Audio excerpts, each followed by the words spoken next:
Okay, I believe we're recording right now, and what I'm going to do, just for the time being, is I'm going to mute everyone. We're up to about 21 participants right now,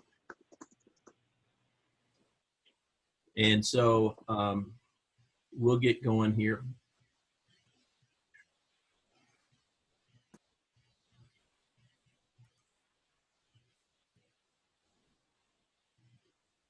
All right, got the big screen on now. Looks like we got the Brady Bunch here. Fantastic.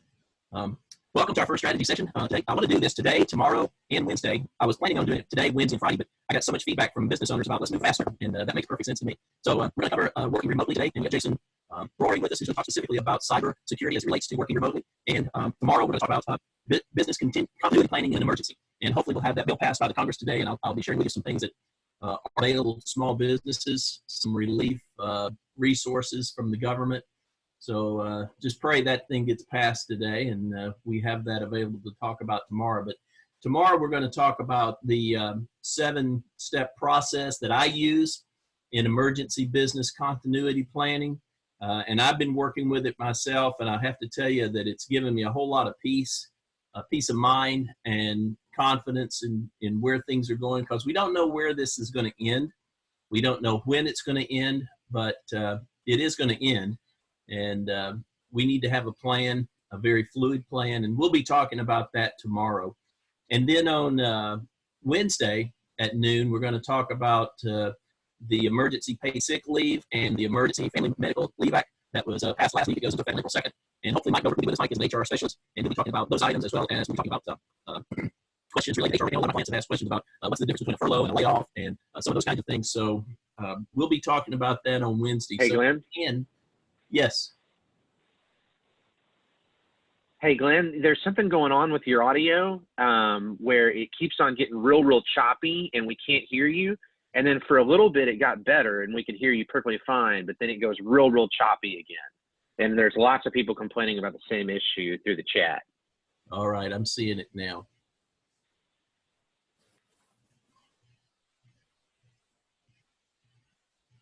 All right, so let me see what I can do here to make that a little better.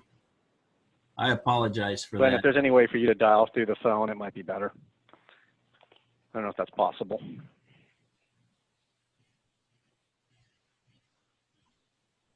This is our first time to use this, so we're going to work out some bugs today, and hopefully we won't have those tomorrow. So thank you for your patience with us on this. Bear with me just another minute. This is on that bingo card too, by the way. I know it. It is.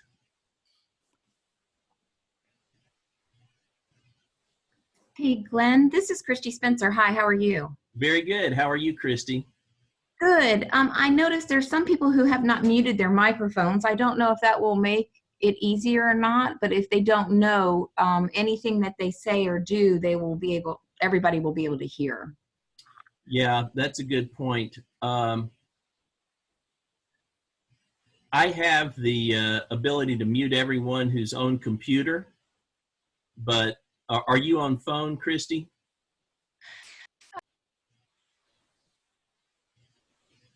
Hey, Christy, are you on the phone? Okay, can you hear me now? No, I'm on my computer, and if you push on where your name is, people can mute it themselves. So I didn't know if that would help or not. Okay. Well, let me do this. Let me. You sound good now. Okay.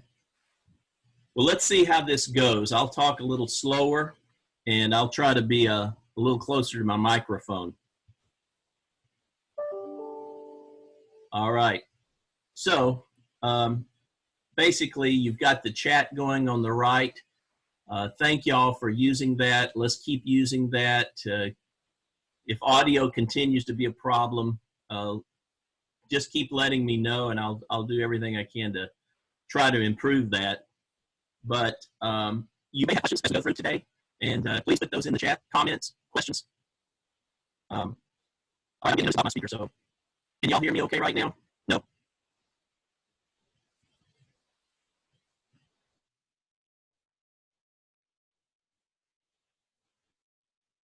All right, can you hear me okay now?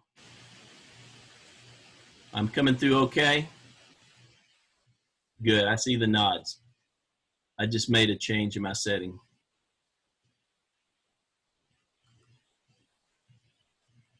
Thank you for bearing with me. So let's just jump right into our topic today, and I'm going to share my screen with you.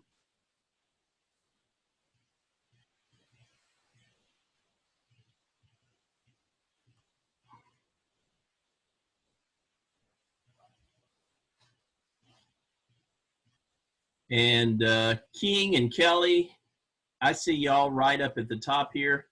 So if I'm having a problem with audio, just give me a nod like this, okay? Thank you.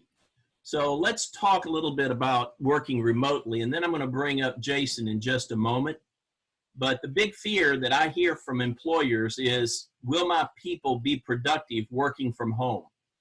And that's a legitimate fear. That's real.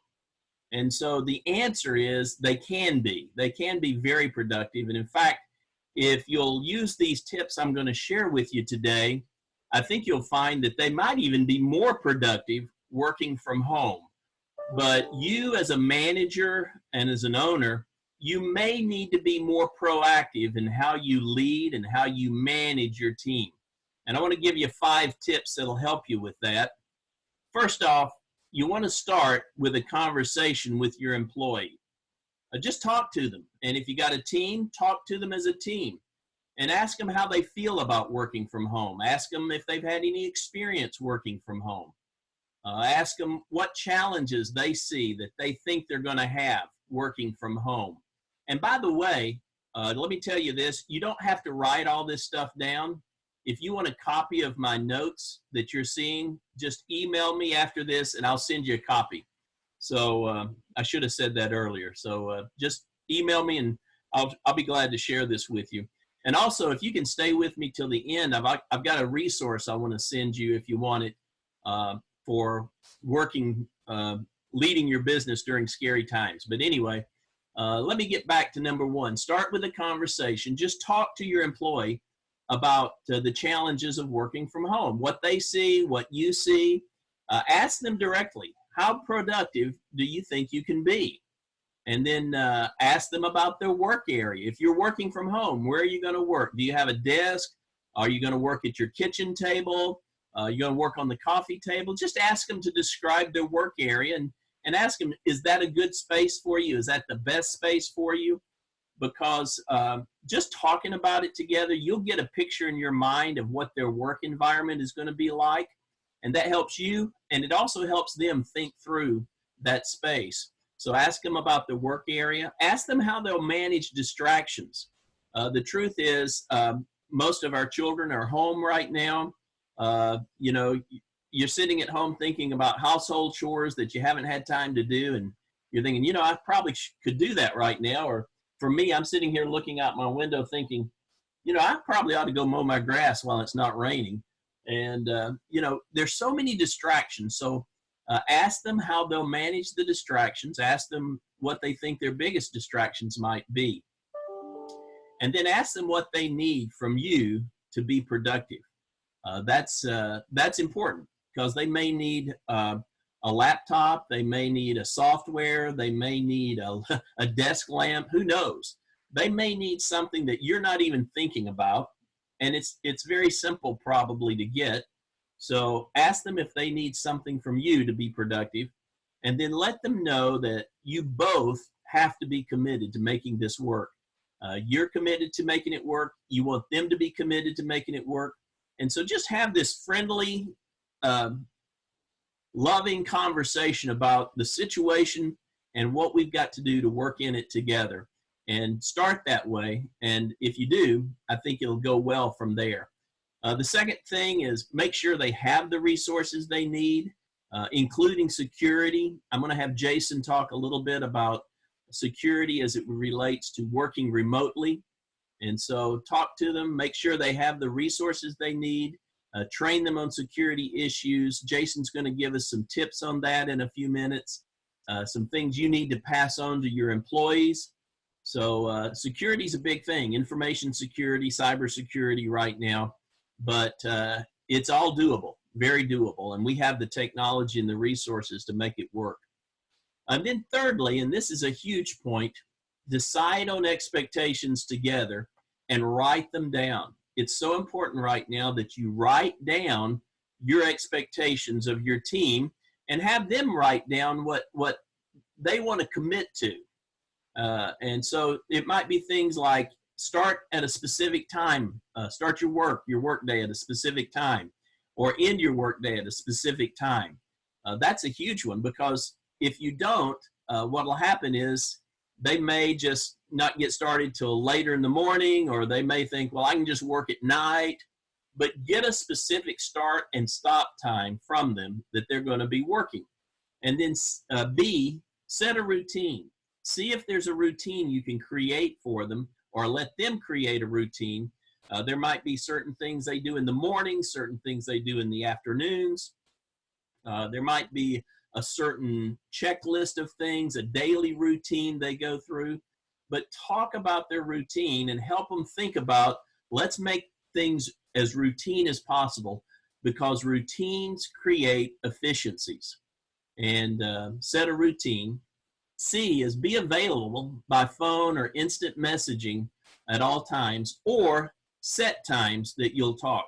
Nothing will frustrate you more as a business owner than trying to get a hold of your employee who's working remotely and you can't get a hold of them. So be sure y'all have agreed upon, be available at all times, or here are set times I need you to be available. If you try to call your employee and you leave a message and they don't get back to you for an hour and a half, that'll drive you nuts. And so make sure you're clear on expectations about communication. Decide what tools you'll use. Are we just going to use the phone? Are we going to use instant messaging? Are we going to use some apps like Slack or some other things like that that are available? So just make sure you're clear about, I want you to be available at these times. D, have set check-in times during the day. Maybe they should communicate with other team members. So, tell them every morning, I want you to touch base with your other team members, or I want you to call me at certain times during the day. And it's okay to let them be responsible for calling you. But hold them accountable simply by making sure they do it. And if they don't, call them and say, hey, I didn't get your call. And just let them know you're paying attention, because most people, if they know you're paying attention, they're going to work with you and follow through. So have set check-in times every day. You got to do it every day to have peace of mind, really. And then E, define specific outcomes for each project or each day. Have specific deadlines and goals. Maybe you've got KPIs, key performance indicators for the day or for the week. Have those defined clearly and written down that you want. And maybe you're just sending them an email every morning saying, here are the outcomes I need today, or here's what I'd like for you to do today. Or maybe you're asking them and saying, what do you feel like you can get accomplished today? Let me know. The communication about expectations is the most important thing here. So define those specific outcomes. F, speak with them at least once, maybe multiple times each day. Recognize good work when they tell you what they've done. Praise them, reaffirm them, recognize their good work. If if you're afraid they're starting to develop some bad habits, like they said they're going to start work at 8, but they're not really getting going till about 8:45 or 9 or 9:15, talk to them about it immediately. And maybe you need to adjust your expectations, or maybe you need to ask them, is this really something that you can commit to?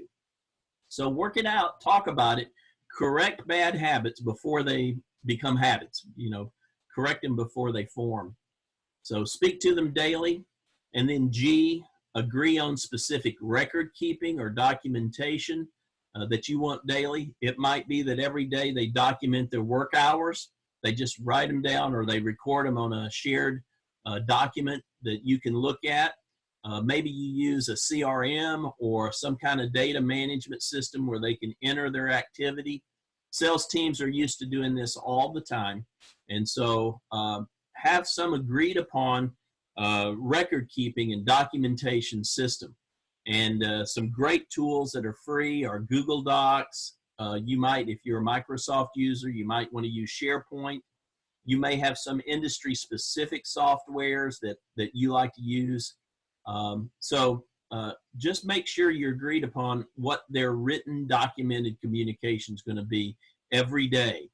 And then consider using some apps like Slack or Basecamp. Zoom is becoming extremely popular. I use one with one of my daughters called Marco Polo. If you've used Marco Polo, it's kind of a cool tool. You just basically video yourself making a message and then you send it, and then the other person receives it on their app and they get a notification, and they can either watch it immediately or they can watch it a little later. You might want to use FaceTime. But again, there's just so many good technologies. I'm going to have Jason share other things with us in just a moment.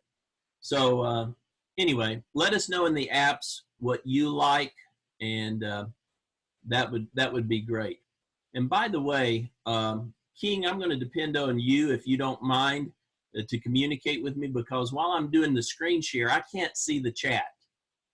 So I'm going to come back to the chat in a few minutes, but if there's something I need to know, King, let me know, okay? Thank you, buddy. All right, so fourth tip is execute and have a weekly review. Put this into practice, and then every week have a weekly review. Let the employee score themselves. Maybe you've got 5 expectations that you want them to meet. What I'd recommend is every week let them score themselves. You know, give yourself a grade, A, B, C. How'd you do on each of these expectations? Maybe you give them, 1 to 5 rating or something like that. But it's really amazing, and we learned this through EOS, that what you measure gets done and what you measure gets improved. And so let them score themselves on those expectations. How well did you meet them this week? And again, the communication process with them is so important. It's going to be like a simple, friendly, weekly performance review. And that'll give you peace of mind as the business owner. And then fifthly, make adjustments as needed every week. Constantly be improving your process, because this is new to most of us. And so every week you're going to tweak it. You might need to adjust your expectations, but make improvements every week, and you'll get really good at this. And heck, who knows, maybe after this is all over, you might just go into doing a lot of remote work. So to summarize everything I've said so far, it really boils down to 3 big things. Number 1, clear written expectations. Be sure you and your employee have clear written expectations of everything we've talked about. Number 2, daily communication. Determine how you'll communicate, and then make sure you're communicating every single day. And then 3, weekly evaluation and adjustments. If you'll do these 3 things and follow some of these tips I've just shared with you, I promise you, you'll have an effective remote working arrangement. Now, I still hear business owners sometimes say, but even doing all this, I'm still not sure they're working, or I'm still not sure they're being productive. And so I want to give you one last piece of advice. If after doing all of these things, you still feel like they're not working or they're not being as productive as they could be, you need to just talk about it with them. Just say, hey, I don't know. And just do it very humbly and very gently. But just say, I still have this concern. Is there anything you can do to help me with it? And maybe they can, maybe they can't. But after you have that conversation, you've got to make a decision as a business owner. Either number 1, you've got trust issues that you've got to address in yourself, or number 2, you may not have the right employee. And those are hard calls to make, and you need to be honest with yourself. But this can work. Working remotely can work. It does take some trust, but if you have clear written expectations, if you communicate daily, and if you weekly evaluate and improve your processes, I think you'll find this to be very, very effective.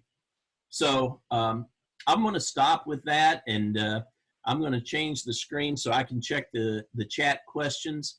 And I want to bring Jason Rorie on. Jason is a great friend, and he's been, I guess we've known each other for a long time, Jason. And Jason has written a fantastic book called Cybersecurity, a small business, a hacker's playground. And I think Jason's probably one of the most knowledgeable people I've ever known about information security. He's a Navy veteran, got a tremendous background, got a tremendous educational and certification background in security, and always getting more. He's an avid learner.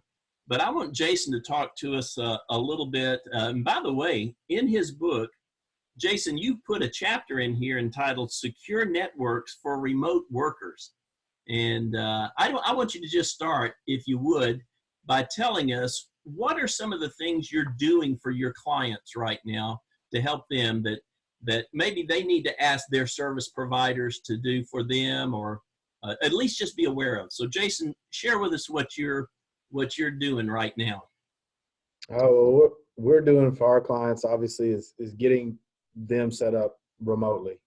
Number one, obviously the availability of the systems is key at the moment. I mean, like everybody, it was kind of a scramble when everything started going on lockdown, and this was not necessarily planned that well.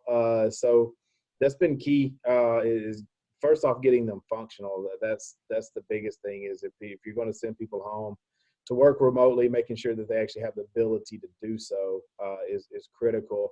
And then adding in the security piece is just as critical to that. Sending people home to work, but letting them use, an unsecured home computer with unencrypted access to your corporate network or to your cloud services. It could be a very dangerous situation. So, I mean, there's a lot of scrambling going on, but security has to stay kind of in the forefront of the business owner's mind. So we're helping our clients ensure of that. Jason, you put in the title, Small Business, a Hacker's Playground. What are some of the unique dangers that small businesses have to be aware of when it comes to cybersecurity and information security? I mean, really, for the small business, it's all about mindset. And I think if you flip through the book, that's kind of what you'll see. The common theme is around the mindset. I mean, there's still a lot of businesses out there that think that they're too small, that think that, we don't have anything a hacker would want. This will never happen to us because it hasn't happened to us in the past 20 years. And this way of thinking is just really the opposite way that you should think. What I have to constantly try to let people know, and especially business owners, is the hackers, they really don't care what information you have. What they do care about is that they know it's important to you. And if they can get their hands on it and encrypt it, with ransomware and demand, certain things for you to get access to your data back, then you're most likely pay or figure out some other type of arrangement. So it's not necessarily that you're small. It's not necessarily the type of information that you store. It's just the knowledge that these hackers or bad actors have, that they know that it's important to you, and if they get their hands on it, then they're looking at a potential payday. So they're just being malicious, right? Yeah, I mean, it's all about extortion. That ever since the hackers figured out they could make money at this, that's what it's all about. I mean, years ago, you get a piece of malware on your computer and it would create some frustrating, pop-ups on the computer and just really be annoying in most cases. But, when it turned to financial gain and the amount of financial gain that they're able to achieve, that's pretty much what it's all about nowadays, from one way or the other. We're getting some good comments in our chat box here about some different apps and software. So thank y'all for doing that. Keep that coming.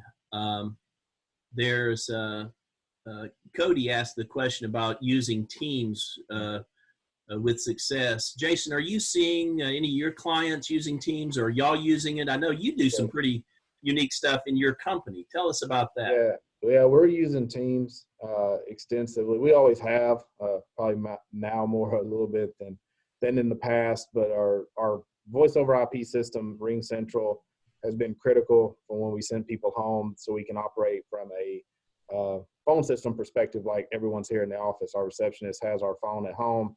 She's answering calls live as if she was in the office, transferring calls to us, just like everyone's here in the office. So that's been a huge gain for us. Teams, share files, what we use for cloud storage. So leverage a lot of these tools has been really beneficial to us. And, we're trying to help our clients who not necessarily fully adopted some of the cloud stuff. I mean, I know that there's been a little bit of kind of older school thinking about the cloud not being secure. And these are the clients now that we're really trying to help the most, because everything that they have is still inside their office, and with limited staff or no staff there to utilize the resources, we're having to kind of build custom remote access solutions for them. So it's been a little bit of a challenge, but we're getting it done. A number of my clients have been concerned over the last couple of years about security of cloud-based solutions. Are they secure? What do you tell people who ask you about that? They're secure if it's done right. I mean, a lot of people think that I just put it in the cloud and it's secure, or maybe if I put it in the cloud it's not secure. It can be very secure, and more likely it's more secure than most people's data that they store in their office, because typical server could be stored in a utility closet unlocked. I mean, there's all sorts of things that people don't really think about when they compare data security to what the cloud has to offer. So, I mean, if your data is stored in the cloud and you're using appropriate passwords, complex, you're changing them, you're not using the same password for every single account that you have, and where available, which is huge nowadays, is enabling multi-factor authentication, on those cloud services. So that way you're kind of protecting the integrity of the service in addition to the confidentiality. I've implemented that on all my Google resources. Yeah. What do you call it? The double authentication? Multi-factor. Multi-factor authentication. Two-factor, it's kind of interchangeable term, but multi-factor, two-factor, it's just enabling something in addition to the password. I mean, the biggest thing to think about multi-factor authentication, the two common is something that something that you have, or something that you are, and it's a combination of the two. So your password, but you have your phone, something that you have. So when they do that push notification and you can accept it, then that's a viable way to do multi-factor authentication. I was traveling last year and lost my phone at the airport, and didn't realize it until I got to my hotel, and then I was just freaking out. I didn't know I could do it with Apple, the lost phone feature, and tracked it down all the way to where it was in the terminal building. And the other thing I'd done is I just recently started using security with my phone, requiring a passcode. And so that was one time that I was really grateful that I made that call. So I guess you never can be too secure. Is that fair?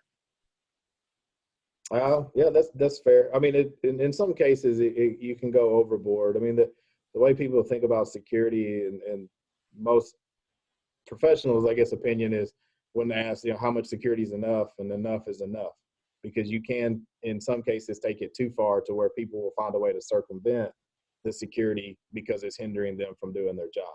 Yeah. So you kind of have to walk that fine line, and especially in times like this where people are working from home that have never worked from home before. Maybe you didn't have a business continuity plan in place to execute when workers had to go home, and what that situation looks like.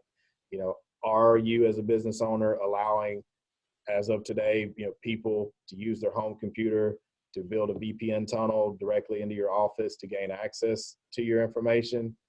Because if you are, I mean, that opens up a whole slew of vulnerabilities that just catastrophe is just waiting to happen. So that's one of the biggest things. The cloud-based stuff is relatively secure, but it's the ones that are scrambling and allowing people from home to access their corporate network that should, think a little bit harder about how they're allowing their people to work.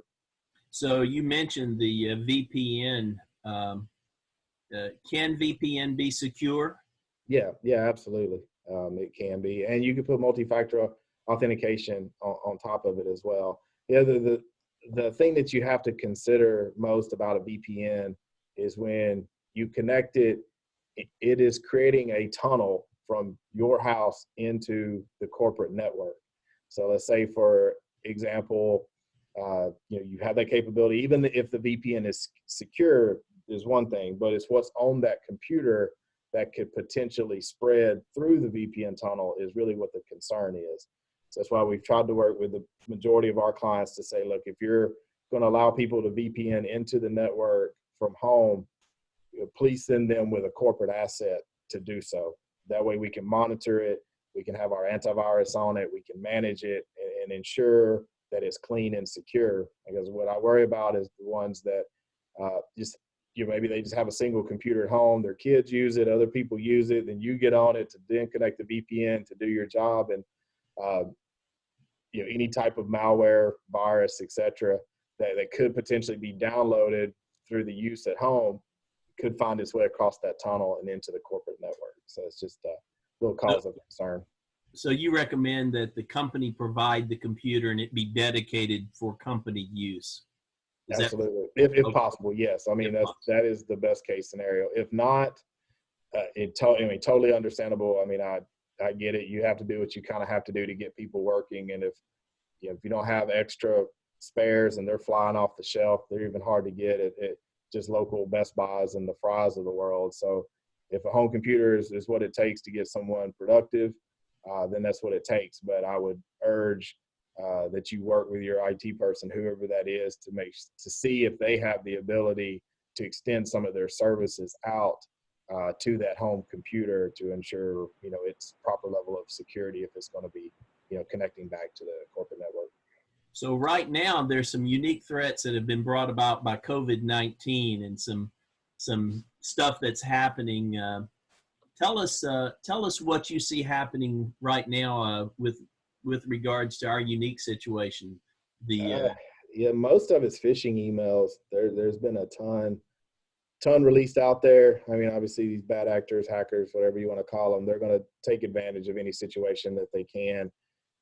So just be on the alert about getting emails related to the virus, whether it be heat maps or numbers checkers or updates, especially anything that might ask you for any type of information, some sort of login, create an account, any personal information, even your name, phone numbers, email addresses. I would just stay away from those. I've actually read online today that a new wave is coming of phishing emails that they're preparing.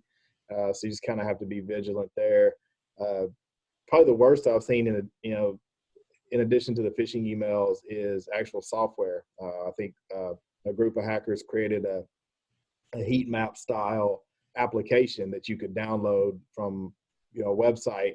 And when you downloaded it to your computer to be able to track the spread of the virus, it had malware in the background that was acting as a keystroke logger and just collecting all the information that you're typing throughout the day to send back home. So it's pretty dangerous stuff. So just, you want to track the virus, absolutely do so. Just do it from a credible site. There's plenty out there, but as far as giving up information to set up an account that has anything to do with the virus tracking or any type of applications, I would just kind of stay away from those. All right. Hey, Glenn, there are a few things on the chat, just so you know, whether it be now or later, that I think are important questions.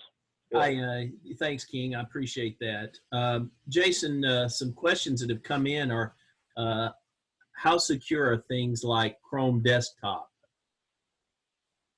I mean, Chrome Desktop, I'm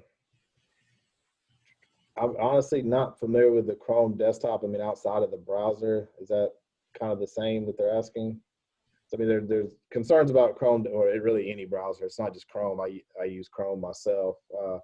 but it is more around saving passwords, saving your information, saving credit card information into the, browser cache and having it there, because if there was something to hijack the system, I mean, all that stuff's pre-filled, and people could essentially just have a field day. So it's just better to use a password manager like a LastPass to kind of store that information. Mm-hmm. They may be talking about Chrome Remote Desktop. Yeah, I mean, again, I haven't used Chrome Remote Desktop, but I've used plenty of the Microsoft built-in stuff over the years, and it really just boils down to how it's configured and how you're accessing it. Like Microsoft's Remote Desktop, for example, is one of the most unsecure things that you could set up if you don't do it properly. And it's probably 90% of the successful hacks have been over Remote Desktop, because it wasn't configured in its secure way versus its unsecure. But as long as it's set up with encryption, again, with strong passwords, whatever you're using to authenticate to the Chrome desktop, if it allows for multi-factor, it's worth considering putting that on it as well. Yeah, Lang wrote a great question. It was on my mind even as I was listening to you. He said, is it ever advisable to let computers and software save password or remember password? And I would add to that, how about credit card information? No. No. Again, there's just so many pieces of malware out there, that can run in the background, sight unseen. The information stored in a browser is easily accessible. So again, kind of going back to that, I understand there's so many websites out there, and especially if you do exercise using different passwords for different sites, which is what you should do, then using something like a LastPass or a different password manager is a lot safer for storing the passwords. My suggestion is with something like LastPass is, don't leave it logged in all the time, because then it's really no different at that point, because it would still be accessible. So, make sure that if you use LastPass, you're logging in, logging out of it appropriately. It's protected with two-factor, and whatever your master password is, make sure it's very unique and long, and make sure you don't forget it. Dave Scott's with us. Dave, welcome from Spring. He asked a question about something like AnyDesk for the employee use the company's computer. Can you speak to that question? Something like AnyDesk. Dave? Yeah, I would need a little bit of a description about AnyDesk, because again, we just use a lot of the Microsoft stuff when it comes to remote desktop. Okay. So Dave's going to give us a little more information on that. You like LastPass? Okay, similar to GoTo. Yeah, I mean, there's a ton out there. I mean, go to my PC. I guess if AnyDesk is close to that, and there's a lot of others, Screen Connect kind of style applications to where you could make a connection, over the web to a desktop at your corporate office, say from your home, and that way you don't have to worry about a VPN connection. Which again, it really just boils down to ensuring whatever vendor you're using to facilitate the connection is using a very strong, encryption mechanism to facilitate the connection from point A to point B, because it typically has to go through a middleman. And then, of course, making sure that the password you're using, which should be really controlled on the corporate network to authenticate to the system once you get the connection up and running, that it's strong and complex. And again, I'm not trying to beat the multi-factor horse to death, but if it has the ability, it's worth doing. It literally only takes 2 seconds to get a push notification to your cell phone if that vendor has the capability of doing so. So I think they're all great technologies. I mean, anything to make you more efficient and use, like for me, for example, I use a VPN with remote desktop through the VPN with multi-factor on top of it. That's how I work every night from my house. So it's just a matter of ensuring the encryption and multi-factor if possible, and of course strong passwords. And if you're doing those things, you should be fine. That brings up the question about password management, and we've talked about LastPass. It's becoming a real issue because I keep all my stuff in a secured file, but I guess I've probably got 50 or 60 different accounts of different things. Mhm. And, managing passwords can be overwhelming. And you just have to keep track of it. LastPass is a resource. Anything you'd say do or don't do with regards to protecting your passwords? I mean, again, I'm a big fan of LastPass. I use it for everything personal and business related.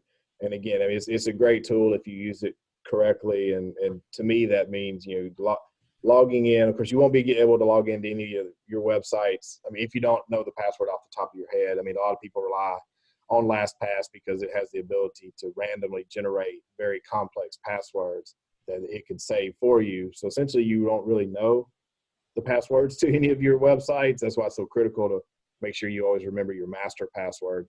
But a lot of people like that functionality because they can ensure that it's a very unique, a very complex password to the site.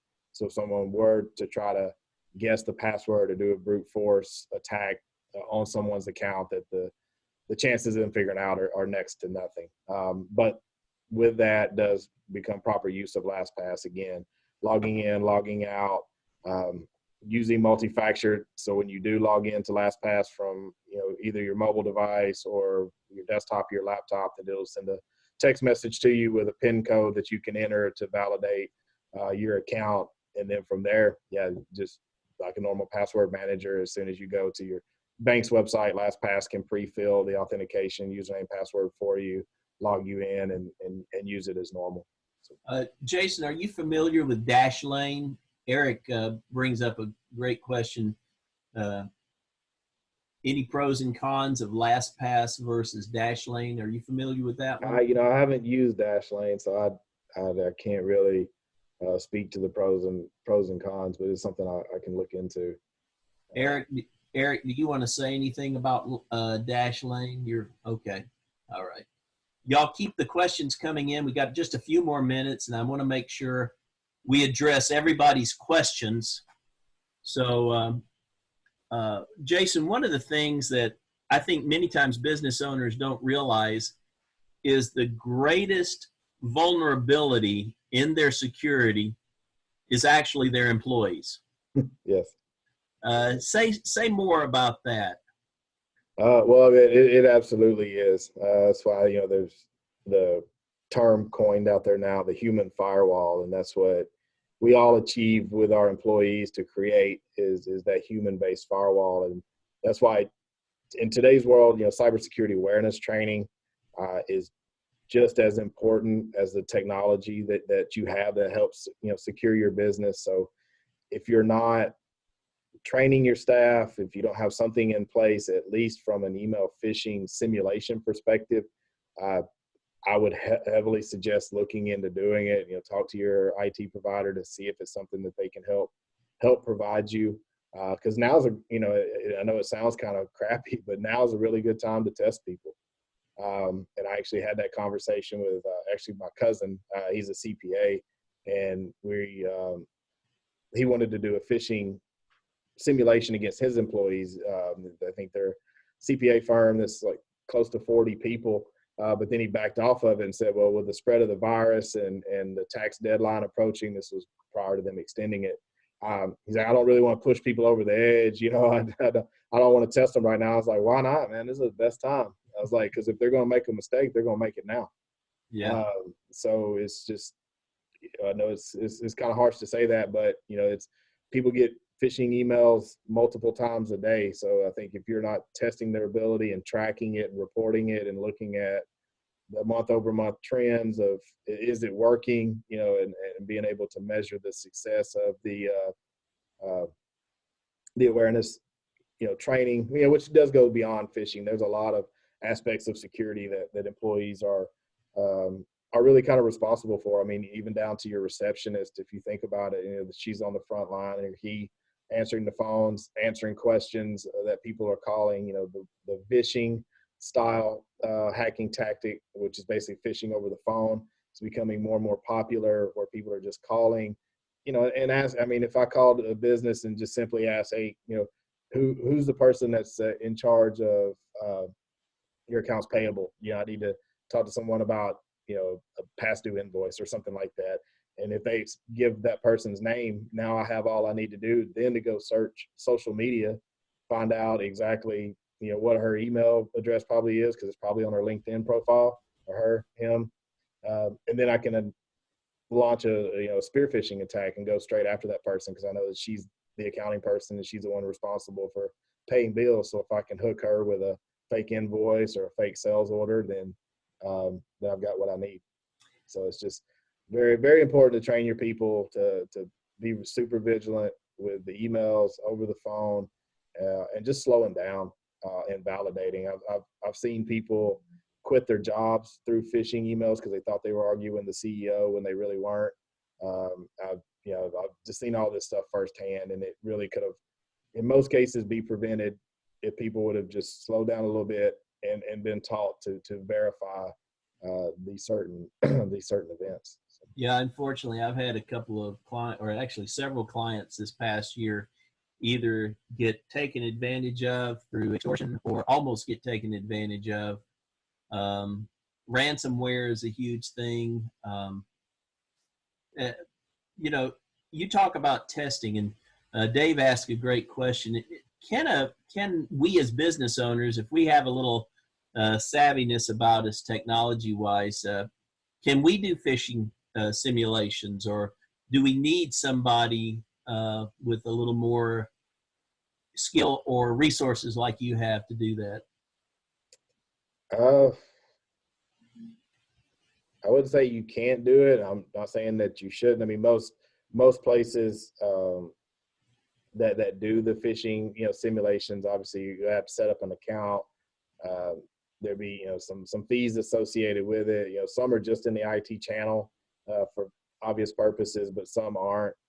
So yeah, I mean, if you're technically savvy enough to be able to go in and look at a provider like KnowBe4 is one of the ones that we use. They're probably the largest security awareness vendor out there today. Set up an account with them, and then just be able to go through and getting, all the staff's email addresses in the system, and then going through and creating the campaigns and knowing how to effectively set the campaigns up. That's the key, is knowing what templates to use and how to whitelist the IP addresses, because that's the biggest thing, is getting them through spam filters. So there's quite a bit. I'm not saying like super advanced technical skills required, but you have to know your way around, email and email platforms and spam filtering and whitelisting, pretty well for this to be successful. Tell us that name again of the one you mentioned. I'll just type in the chat. It's KnowBe4. Okay, that'd be great. It was created by Kevin Mitnick, who's the world famous hacker from back in the 80s. He was on the FBI's most wanted list for a while. I think he hacked into NASA when he was like 13 or something crazy. But yeah, now super good company. They have a lot of good resources when it comes to training, with phishing and voice and text messaging and things of that nature. All right. Any last questions y'all have? Type it in. I want to first off just say a big thank you to Jason for joining us. And by the way, I want to just give a plug for his book, Cybersecurity, Small Business, A Hacker's Playground. Jason and I have been friends for a long time, and he told me he was writing a book, and I thought, oh, that sounds great. And he got it written, and he said, I want you to read it. And I thought, oh my gosh, reading a book written by an IT guy at first just sounded almost like a root canal to me. But Jason has a unique talent to bring stuff like this down to a layman's level. And I read this book in 2 sittings. It was so engaging and so informative. And frankly, Jason, so easy to read. You really do have a talent for making this stuff understandable for us as lay people. And I know you've even used some terms today, but man, in this book, you just made it so easy to understand. So thank you for doing that, and thank you for being with us today. Jason, type in if you don't mind. Share your. Would you mind if we emailed you? No, not at all. Okay, yeah. I'm putting you right on the spot. So. Oh yeah, hold on. Let's see.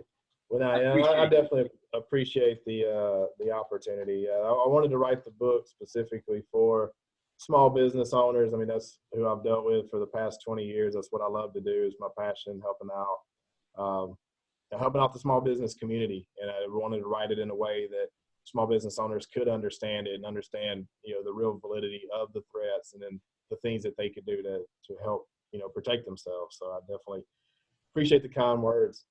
Yeah. Well, thank you. Thank you for your contribution. Before we wrap up, let me just say to everybody that tomorrow at noon, we're going to do this again. Hopefully I'll check my audio. I know at the beginning today we had some audio problems.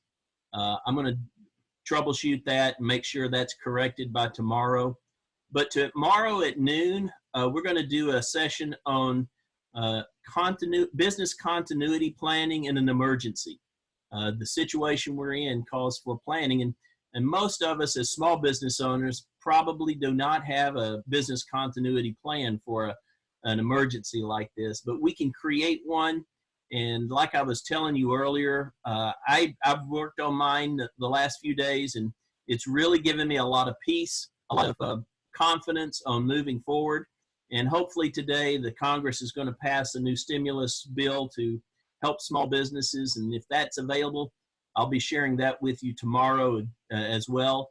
And then on Wednesday at noon, we're going to do a third strategy session where we'll talk about the HR issues. We're going to talk about the emergency paid sick leave and the emergency FMLA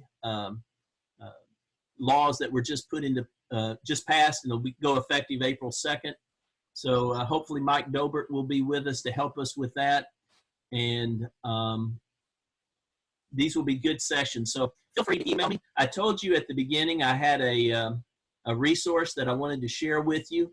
And this is the resource that I want to share with you. And I'm going to put it up on my screen so you can see it. And this will be our last thing.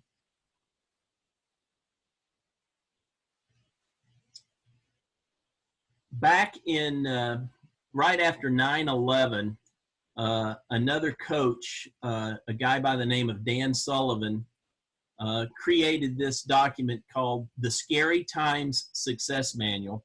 And I've already shared this with some of y'all. You've expressed interest in it. But if you have not received this, email me and say, I want the manual. It has 10 You're choppy again.